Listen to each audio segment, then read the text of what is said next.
กับทักทายสบายดีพี่น้องเฮาเนาะนำพาพี่น้องไปสู่เบิ่งคลิปเพื่อนบ้านเนาะในการลงผ้าป่าพี่น้องครับป้าดผู้คนเนาะ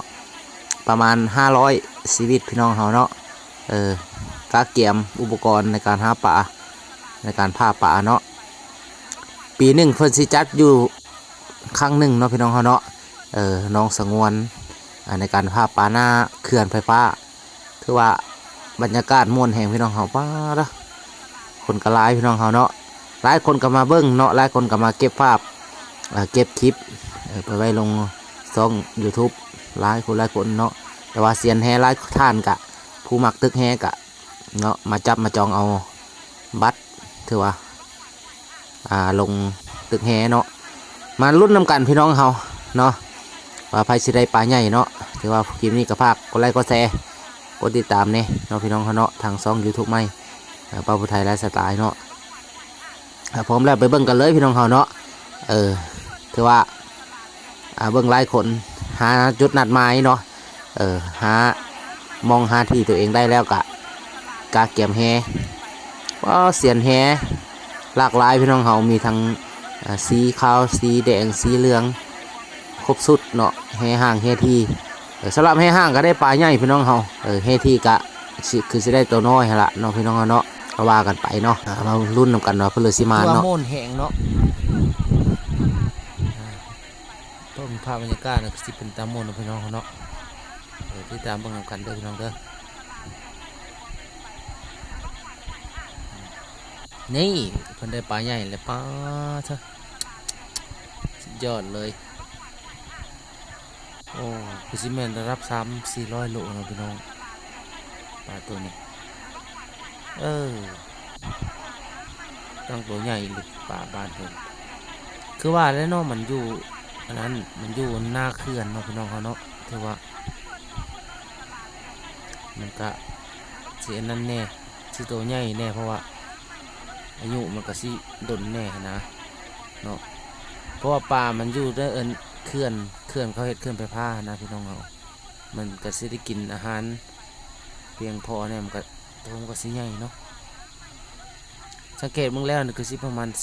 400หรือ500โลแหละประมาณนี้หลายคนก็ได้แซวๆมึงป้าเนาะเดี๋ยวไปตึกเด้เนาะเ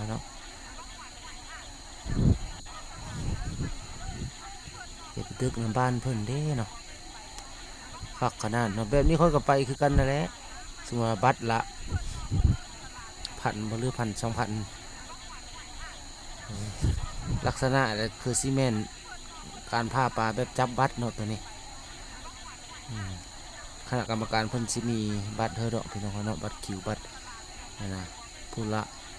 1,000-2,000บ่หรือจังเลยก็ว่ากันไปเนาะแบบนี้ก็คุ้มค่าเลยพี่น้องเขาเนาะทุกคนเฉลี่ยคิดไล่ประมาณก็อยู่ประมาณ200-300 คนเนาะผู้สุดยอดเลยป่านะโหดขนาดพี่น้องของป่าบ้านเพิ่นป่าเถอะนี่เลยนี่นะเดี๋ยวได้เสียขึ้นได้เอาขึ้นเอาจัดไปคนเดียวห้ามไม่ได้เลยพี่น้องเบิ่งดูพี่น้องเบิ่งดูผู้คนมาเบิ่งหุ่มเบิ่งเซลทีมงานเสื้อเรื่องในม่านแหงเนาะป่าประเทศเพื่อนบ้านเพิ่นอยู่ประเทศลาวเฮาก็มีแบบนี้นะห้อยคอยกับผู้หนึ่งแล้วสิไปปูนพวกนี้ก็ได้คือกันนี่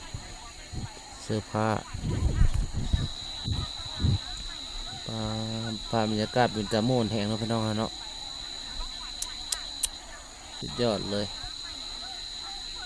ขนาดถ่ายจากมุมสูงแล้วนี่เป็นตะเบิ่งกันขันลงไปตึกได้ตึกนำเขาในแห้งสิคักเล่น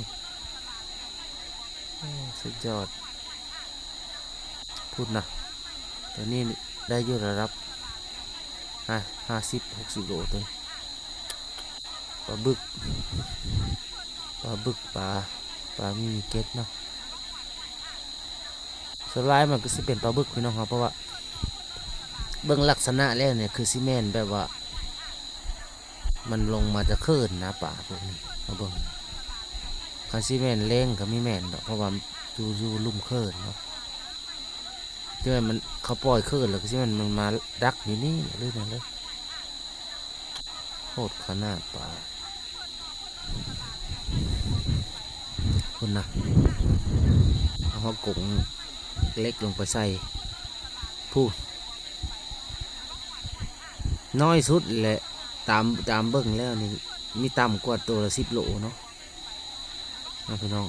เบิ่งก็โอ้จับหางก็มียันแย่งมันปักบ่เนาะ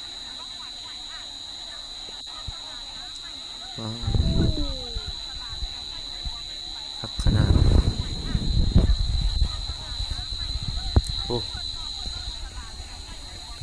โหขนาดเลย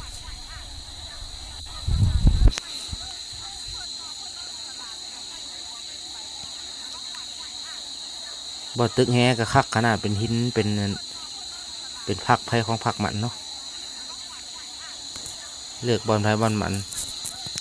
ได้ป่าแล้วก็น่าบ่นี่ ตกไปซ้ำป่า ลุดออกตัวแฮนะพี่น้องเป้าแฮเขากับสีเหลืองสีบัวสีขาวสมัยปีหุพึกเซตมอนี่ตึกกันยากอยู่หน่วยเดียวกันอยู่ติดกันตึกยากโอ้เบิ่งลักษณะนี้แบบว่าเขาได้ป่าแล้วเขาสิเอาขึ้นไปส่งเนาะเขาสิเอาขึ้นไปแล้วก็มีทีมงานหนึ่งเป็นผู้นำเอาปลาไปใส่กระถางไว้เนาะคือซีเมนต์ประมาณนั้นลักษณะปูนมาน้อยกับป้าเถอะเบิ้งพี่น้องเบิ้งโหดอลีนี่ฮะป้าได้อยู่ประมาณ50-60 โลตัวนี้ปลาน้อยกระดับ3 เซน4 เซนขึ้นไปคือซีเมนต์แห่พื้นที่นะมอนี่ป้าเถอะสะอ่อนเด้ต่างกันเลยกับบ้านเอานะบ้านเฮาก็คือสิมีอยู่หรอกทางบ่อนนั้นเป็นเขื่อนเป็นยังคือสิมีแบบนี้แหละน้องพี่น้องแบบนี้มันก็เป็นตะเบิ้งแล้วแบบนี้ก็โอ้ปลาท่อโอ้พี่เห็นตัวใหญ่ปลา100 โลตัวนี้โหดอลีนี่นะสังเกตมันนำกันเด้อพี่น้องปลาตัวน้อยตัวใหญ่มีครบเฮ้ไปน้องก็มีเอา เฮ้ไปน้องก็มีอีกบาทโอ้จะเป็นฟองจะเป็นเมือกโอ้ขนาดผู้ถือกระตุกน้ำก็มีอีกบาทนี่ปลาโอ้ตัวนี้รับ10 โล20 โลผู้มัดใส่หลังก็มีอีกบาทนี่เอ้าแง่งยันแง่งมันปักบ่เนาะโอ้ขนาดปลาโอ้เอาวันนี้ได้หลายตัวเลย2 3 4ตัวมัดใส่ข้างใส่แอวมันเห็นมั้ยฝากติดตามกันพี่น้องเฮาโอ้ยอย่าเฮ้ยมีอยู่ซับปลาเด้เนาะเราจะไปจับบัตรคิวนำเขาเบิ่งแต่ว่าคักไม่จัก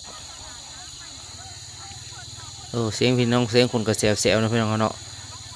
หลายคนก็มาเบิ่งหลายคนก็มาตึกเนาะสำหรับผู้ที่มักตึกแฮกะเสียนแฮหลายคนก็มาเนาะ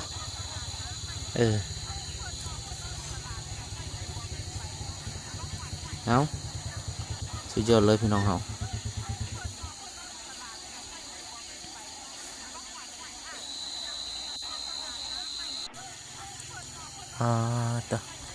คักขนาดนี่พวกนี้เอาลมรถไม่ให้เป็นเหือเนาะ